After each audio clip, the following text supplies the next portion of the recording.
नारद जी ने क्या कहा, जही विधि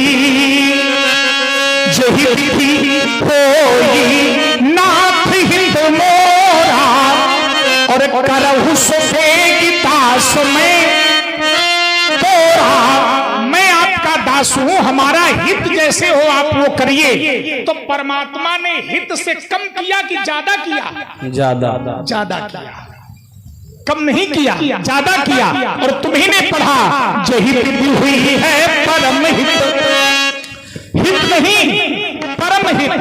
तो पहले के उदाहरण में तुमने न्यूनता को प्रकट किया था और इस बार के उदाहरण में तुमने परिवर्तन करके अधिकता को प्रकट कर दिया। भेद हो गया, अंतर हो गया। इसलिए कौन सा उदाहरण यहाँ लगेगा, इस पर भी आप विचार करें। इस बार क्या कहा तुमने, जही विधि हुई है परम हित। नारद जी ने मांगा हित और परमात्मा ने किया परम हित। जही विधि हुई है परम हित, नारद सुनो तुम्हार सोई हम करब न आन कछु वचन न मृथा हमार। हम परम हित करेंगे, तब तो नारद को संतुष्ट हो जाना चाहिए, लेकिन नारद नहीं हुए। तो इसमें दोष किसका है? देने वाले का नहीं है, तब मांगने वाले का दोष है। और कैसे है, तो नीचे आचार्य कहते हैं, तो पथ मांग रुज व्याकुल रोगी और बैठ न दे सुनहु मुनि। यहाँ पर अधिकार देने वाले का है, और देने वाले का अधिकार कैसे है, तो पथ मांग रुज व्याकुल रोगी। अगर कोई रोगी व्यक्ति वैद्य के पास जाए, वैद्य के पास जो बीमार है, रोगी जिसको बीमारी, और जा करके वो वैद्य से कुपथ मांगे, कुपथ मांगे, अनुकूल आहार नहीं प्रतिकूल आहार मांगे, तो क्या वैद्य उसे देगा? कभी नहीं देगा, नहीं देगा, कभी नहीं। लेकिन हम प्रतिकूल नहीं मांग रहे हैं, हम अनुकूल मांग रहे हैं। हमने प्रतिकूल नहीं मांगा, मैंने क्या मांगा, कहु जल जनक धनुष ही तोरा तेगी दिखाव। प्रतिकूल नहीं, और वहां मांगा गया प्रतिकूल। कुपथ मांग रुज व्याकुल रोगी और वेद न दे सुनहु मुनि। नारद बाबा नहीं समझ पाए, माया बस भय मोहि मूढ़ा और समझी नहीं हरि गिरान गूढ़ा। तो दिया तो ज्यादा गया, कम नहीं दिया गया। तो पहले के उदाहरण में और इस बार के उदाहरण में थोड़ा अंतर हो गया लक्ष्मण। हाँ, एक बात और मैं इसी में जोड़ रहा हूं, दूसरे उदाहरण में संकेत आया है कि थोड़ा छोटा हो, इसलिए छोटा कहकर रुक रहा हूं। इन्होंने कहा कि बामन जी जब याचना करने के लिए पहुंचे तो बामन जी ने 3 पग भूमि का दान मांगा। एक बात जरा इसके थोड़ा पहले आओ, ये जो प्रश्न खोला गया है, इस प्रश्न के पहले का प्रश्न खोलिए मिश्रा जी। बामन ने बलि से मांगा है बाद में, पहले बामन से किसी ने मांगा? ये भी चरित्र है। बामन ने बलि से तो मांगा है बाद में, पहले बामन से किसी ने मांगा है। और ये कहा है कि जब तक तुम मुझे वो ला करके नहीं दोगे तब तक मैं संतुष्ट नहीं होऊंगा। किसने मांगा है? बृहस्पति जी ने। छोड़ दिया करो महाराज। ये जी छोड़ दिया करो। अच्छा, एक छोड़ असल में ये करते नहीं है, स्वभाव में नहीं है करना। अच्छा, यही चाहती है तो कोई बात नहीं, हम यहीं से छोड़ रहे हैं, आगे वाला लक्ष्मण बतावे।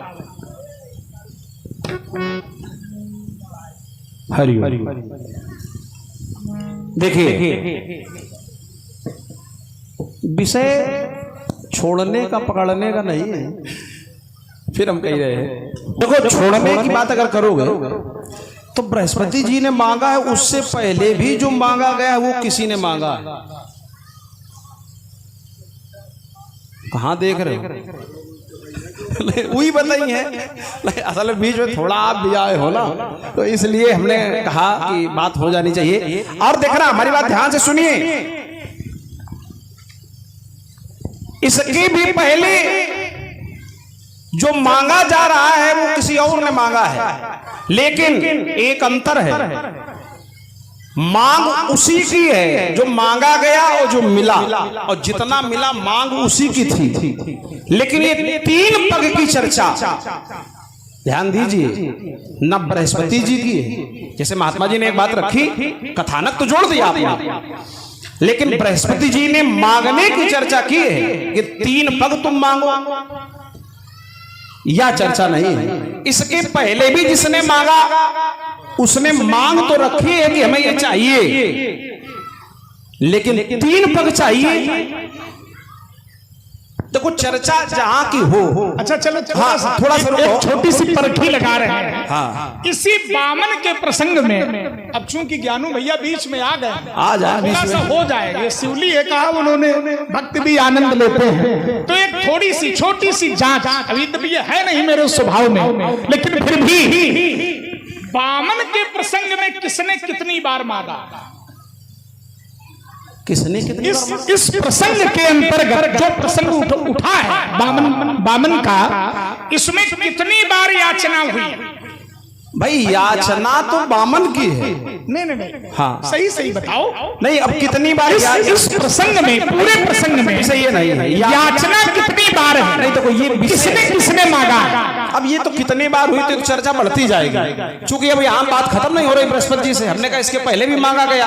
अच्छा बामन प्रसंग में याचना की बात अगर की जाए तो भाई याचक यहाँ बामन है, तो हम तो एक ही बार कहेंगे, विचार कीजिए। क्योंकि अगर तीन पग की बात करोगे, अब अगर उस संपत्ति की बात करो, भाई बात तीन पग की है कि संपत्ति की?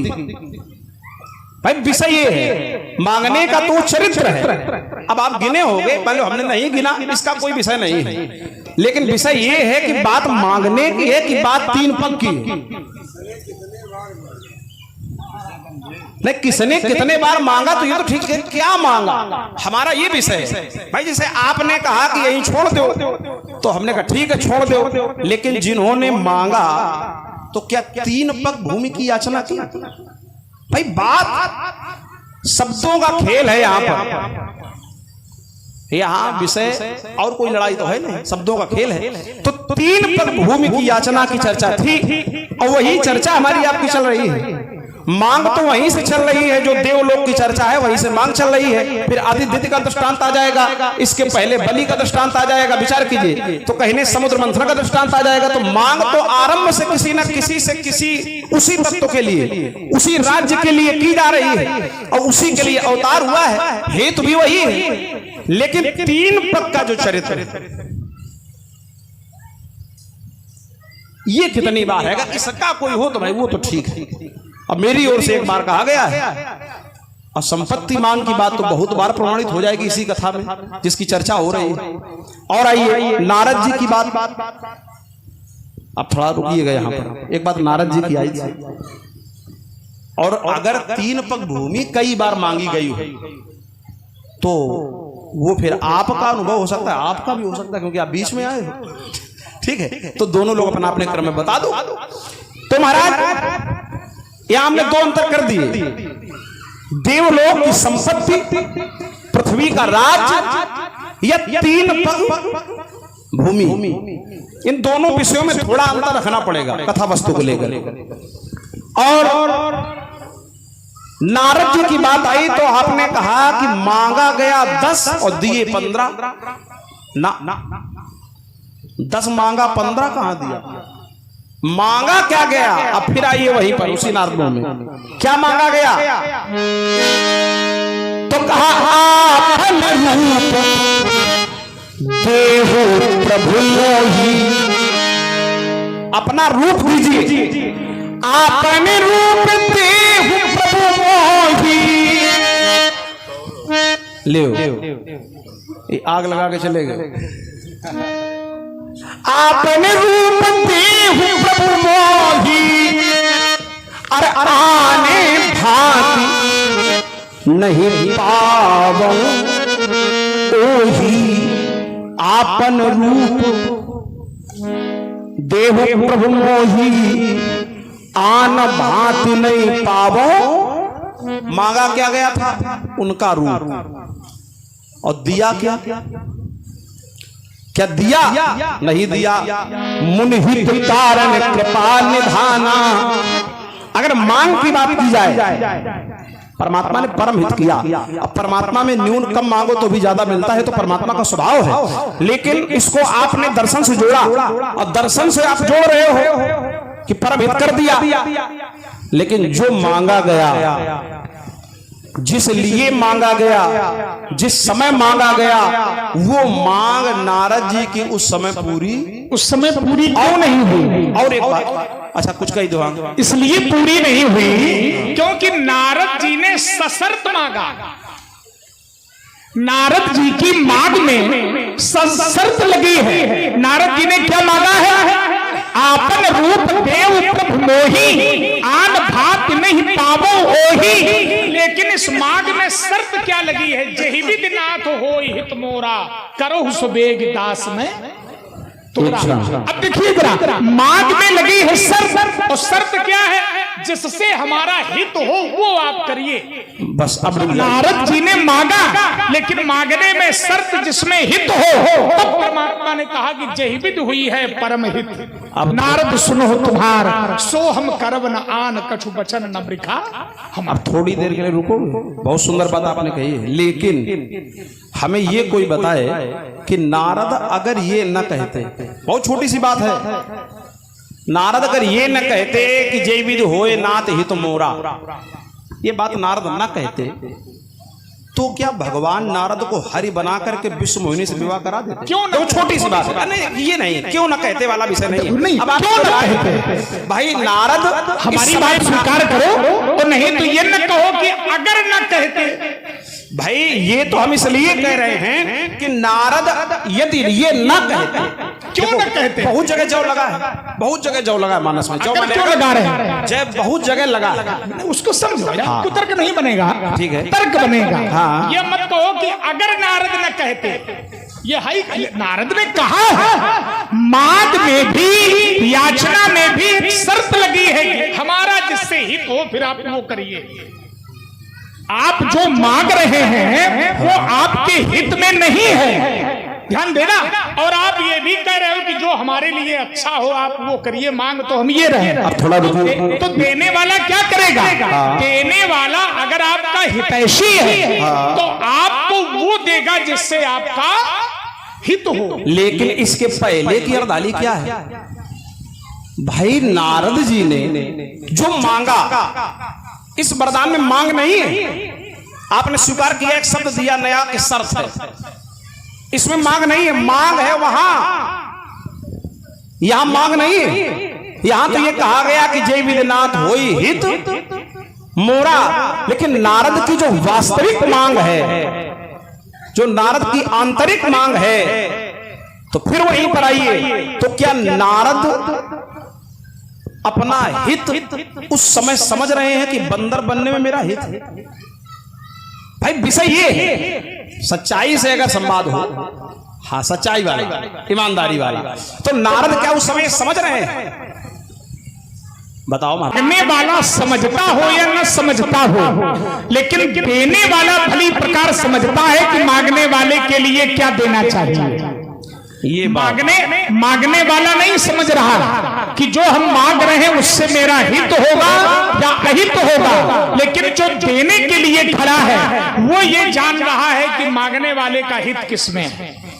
और जब देवर्षि नारद ने मांगा तो कहा आपन रूप देव प्रभु मोही, आप अपना रूप दे दें। और शर्त ये लगाई कि जय विधिनाथ होई हित मोरा। तो परमात्मा ने रूप दिया, तो एक पक्ष में कह दें अपने दिया, लेकिन थोड़ा सा बदल दिया। अच्छा। जो नारद चाहते थे वो न दे करके दूसरा रूप दे दिया।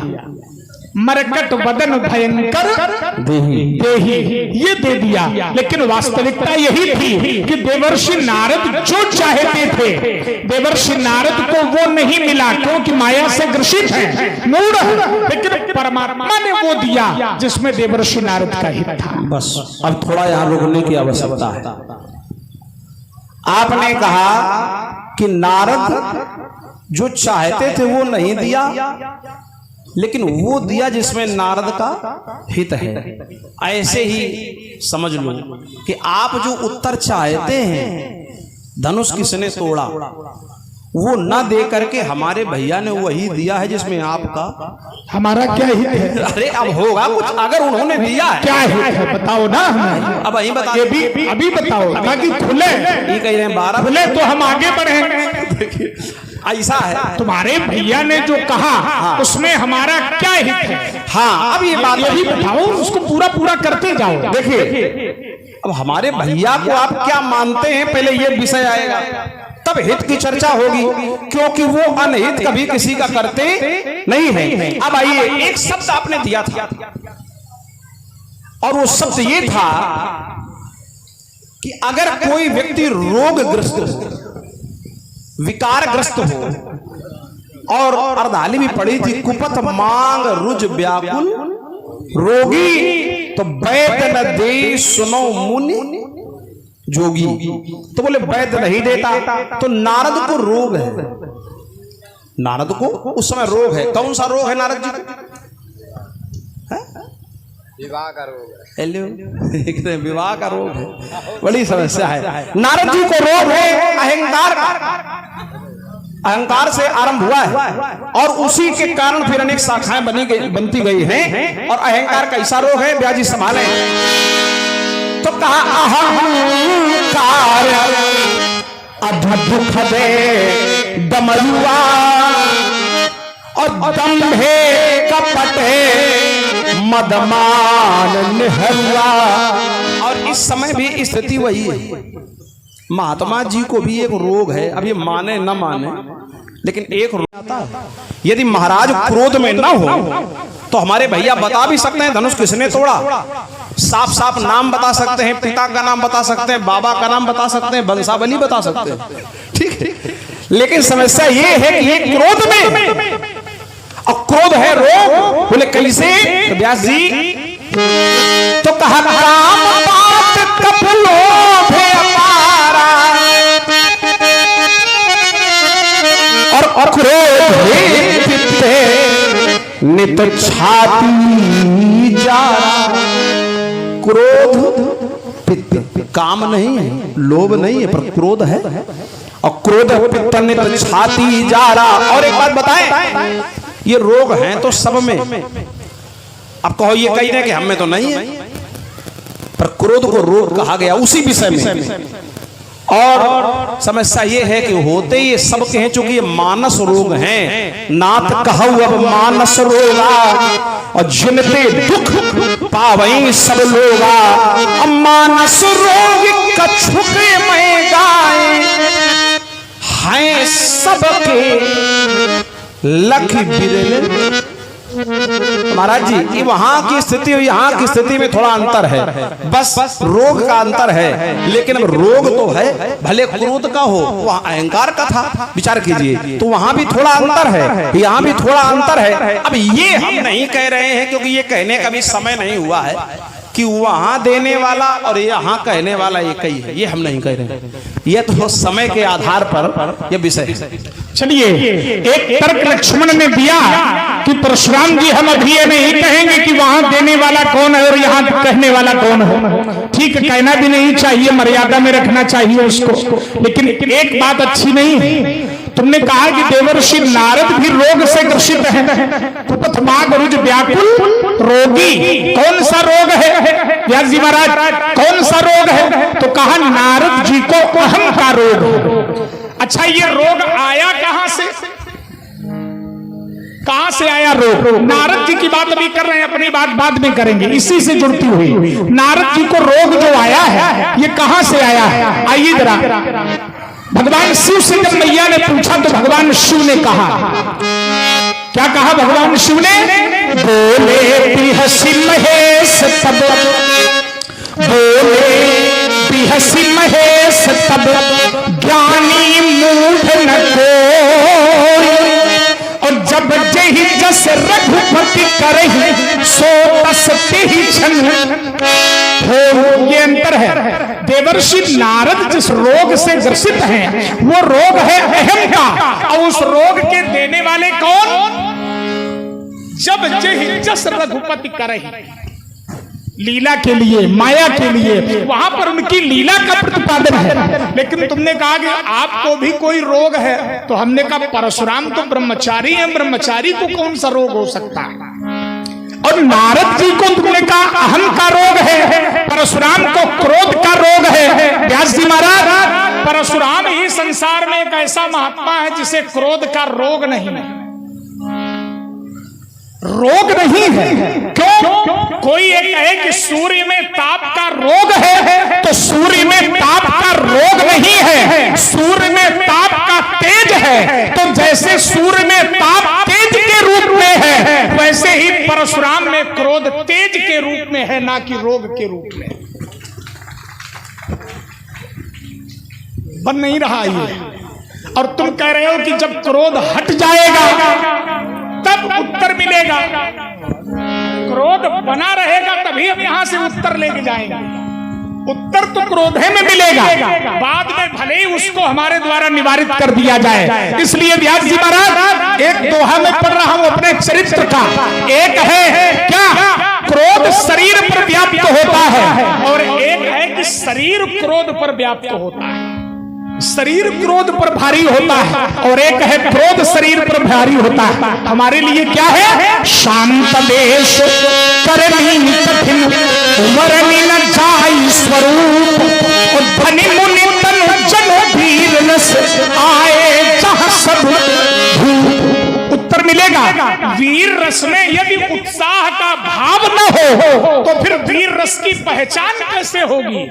ऐसे ही परशुराम में अगर क्रोध न हो तो परशुराम की पहचान कैसे होगी? सज्जनों, एक बात और व्यास जी इसी में जोड़ दूं, संसार में दोष होता है। काम दोष है, क्रोध दोष है, लोभ दोष है ना, मोह दोष है, अहम दोष है। लेकिन यही दोष जब सामर्थ्यवान व्यक्ति के पास चले जाते हैं तो ये दोष भी सामर्थ्यवान के गुण बन जाते हैं।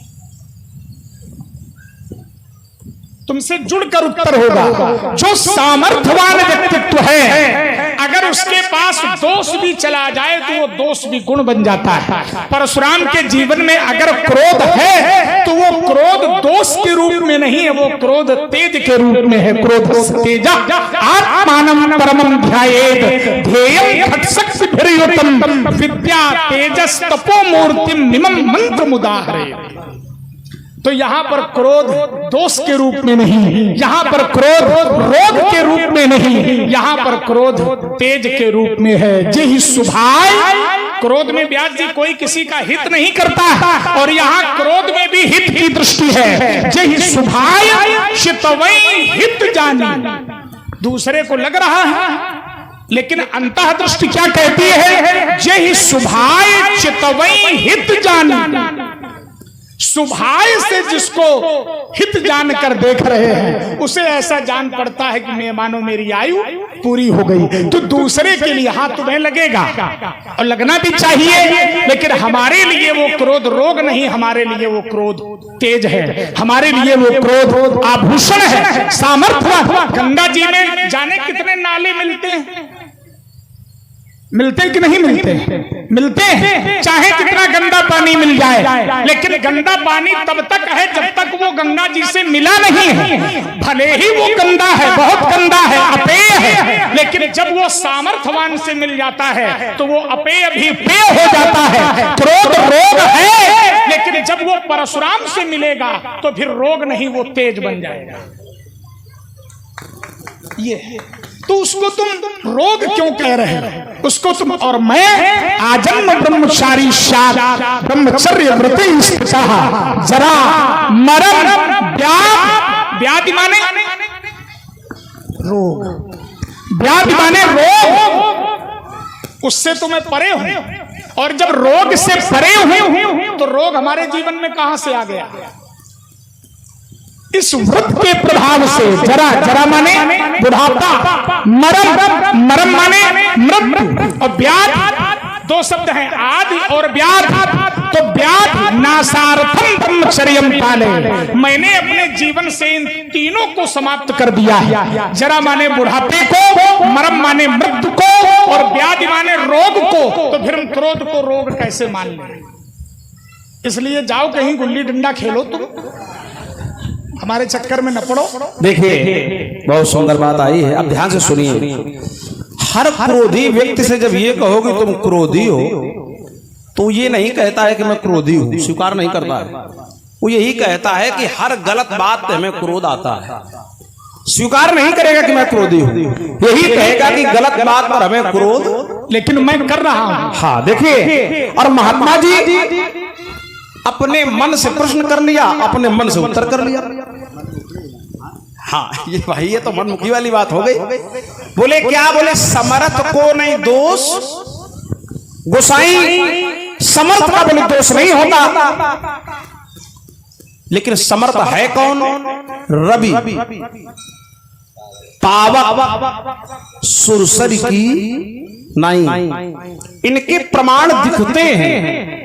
गंगा में जब बाहर का जल आता है तो उस जल का जो गुण है वो भी गंगा जल के गुण की तरह हो जाता है। ध्यान ध्यान। लेकिन विषय ये है कि आपका जो क्रोध है, अगर मान लिया जाए कि ये गुण है, ये प्रेम है, ये भक्ति है, कुछ भी मान लिया जाए, तो क्या उसके तद्रूप हुआ?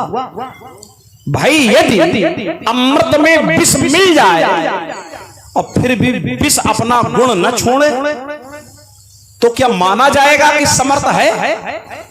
विषय ये है, आपका जो क्रोध है वो अगर विकास करने वाला हो विनाश की जगह, तब तो ये बात मान ली जाए। अगर संहार की जगह उद्धार करने वाला हो, तब तो ये बात मान ली जाए।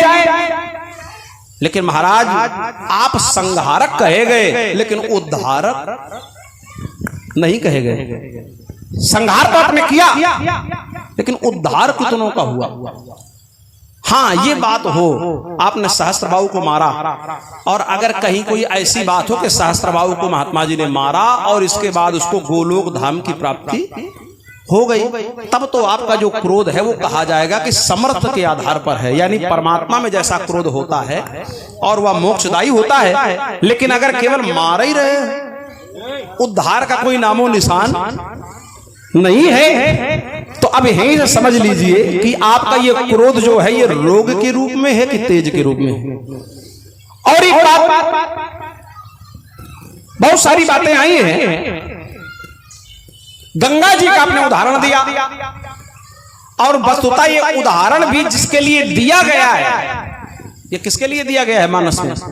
समर्थ को नहीं दोष गोसाई, भगवान शंकर के लिए। चूंकि भगवान शंकर वर रूप में प्राप्त हो, तो नारद जी, और नारद जी में नहीं छूट रहे हैं, नारद जी साथ ही साथ चल रहे हैं, तो नारद जी ने उदाहरण दिया है। तो शंकर भगवान जैसा क्या कोई हो सकता है?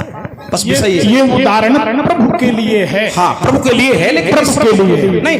प्रभु का अर्थ केवल भगवान से मत लो। देखिए इसमें प्रभु का अर्थ सामर्थ्यवान से है। देखो चरित्र भगवान शंकर का वहां चल रहा है, ठीक है। जे के दोष बखाने और ते सब शिव पई हम अनुमानी।